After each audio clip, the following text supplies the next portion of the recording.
English లో మాట్లాడాలంటే భయమా? మీలాంటి వాళ్ళ కోసమే spoken English personal training classes ఇప్పుడే జాయిన్ అవ్వండి. Hey everyone, we learned how to ask questions in many videos. అవునా అండి, చాలా వీడియోస్ లో మనం క్వశ్చన్స్ అడగడం నేర్చుకున్నాం కదా. క్వశ్చన్స్ ఒకటే అడిగితే సరిపోతుందా అండి? ఎవరైనా మనల్ని క్వశ్చన్ అడిగితే మనం ఆన్సర్ చెప్పొద్దా? అప్పుడు నేర్చుకోవాలి కదా ఆన్సర్స్ కూడా. సరే నేర్చుకుందాం. ఇది question, what did they tell you? వాళ్ళు నీకు ఏం చెప్పారు అని. ఇలా ఎవరైనా మనల్ని క్వశ్చన్ అడిగారు అనుకోండి, మీకు విషయం తెలుసా, క్వశ్చన్ ఇప్పుడు వాళ్ళు నీకు ఏం చెప్పారు అని అడగాలంటే ఇలా అడిగితే సరిపోతుంది, కానీ ఆన్సర్ దీనికి ఇట్లనే ఉంటుందని పర్టికులర్ గా ఉండదు. ఎందుకంటే కొన్ని వందల సిచ్యువేషన్స్ లలో మనం కొన్ని వందల సెంటెన్సెస్ ఫామ్ చేయాల్సి వస్తుంది. అవునా? ఇప్పుడు ఒక చిన్న ఎగ్జాంపుల్ చెప్పాలంటే, what did they tell you, right? ఏం చెప్పారు వాళ్ళు నీకు? నాకు వెయిట్ చేయమని చెప్పారు, నాకు డ్రాప్ చేయమని చెప్పారు, ఇంటర్వ్యూ మిస్ అవ్వద్దని చెప్పారు, బాగా పర్ఫామ్ చేయమని చెప్పారు, సబ్మిట్ చేయమని చెప్పారు, లేట్ చేయొద్దని చెప్పారు. ఇలా చూసారా, ఇట్లా నోటికే ఒక 10-15 చెప్పేయచ్చు. అంటే అన్ని సిచ్యువేషన్స్ లలో మనం చెప్పాల్సి వస్తుంది, మాట్లాడాల్సి వస్తుంది అనమాట. కొన్ని నేర్చుకుందాం. కొన్ని ఫిక్స్డ్ ప్యాటర్న్స్ ఉంటాయి కదా, అట్లాంటి ప్యాటర్న్స్ నేర్చుకుంటే మనకు హెల్ప్ అవుతుంది.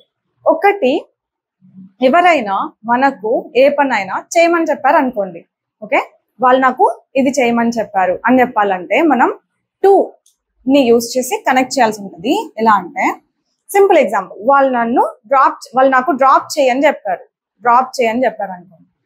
They told me to drop them.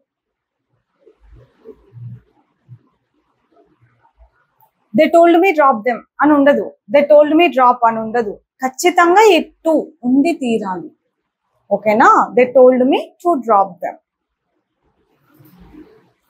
కొంచెం సేపు వెయిట్ చేయని చెప్పారు అనుకోండి, నాకు కొంచెం సేపు వెయిట్ చేయమని చెప్పారు వాళ్ళు నాకు. దే టోల్డ్ మీ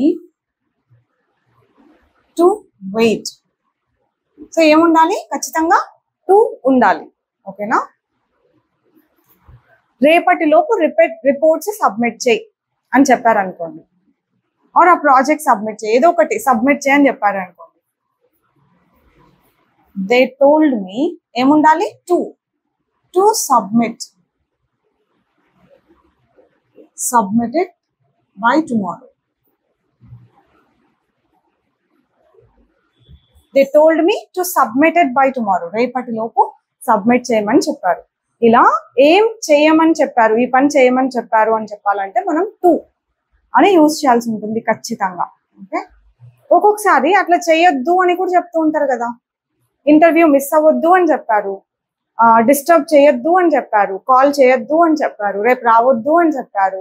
ఇలా ఒక పని చేయొద్దని చెప్పారు అన్నప్పుడు నాట్ టు అని చెప్పాల్సి ఉంటుంది. బేసికలీ వాళ్ళు మనకు డోంట్ అని చెప్పుకుంటారు. Don't come, don't miss the interview, don't write here, don't sit here, don't wait here, ఇలా చెప్పుకుంటారు. మనం దాన్ని ఇట్లా చేయొద్దని చెప్పారని చెప్పడానికి ఆ డోంట్ నే నాట్ టు గా చేంజ్ చేసి చెప్పాల్సి వస్తుంది అనమాట. They told me not to miss the flight miss చేయొద్దు అని చెప్పారు, ఓకే?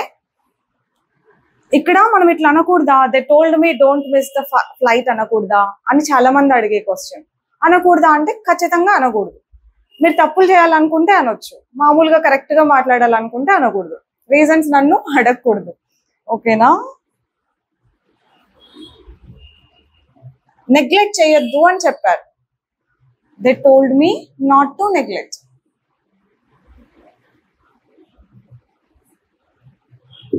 నెగ్లెక్ట్ చేయొద్దని చెప్పారు. డబ్బులు ఎక్కువ ఖర్చు పెట్టద్దు అని చెప్పారు, అది కొనొద్దు అని చెప్పారు, ఇక్కడ ఉండొద్దు అని చెప్పారు. ఇవన్నీ వాళ్ళు డోంట్ అని చెప్పుకుంటారు, మనం నాట్ టు గా చేంజ్ చేసి ఇలా చేయొద్దన్నారు అని చెప్తాం. They told me not to stay here. Or వాళ్ళు అక్కడ అంటే దేర్ అని కూడా పెట్టొచ్చు, ఎక్కడైతే అక్కడ ప్లేస్ కూడా చెప్పొచ్చు. They told me not to stay in Anantapur, okay, ఇలా కూడా చెప్పొచ్చు. ఇంకేం చెప్పారు?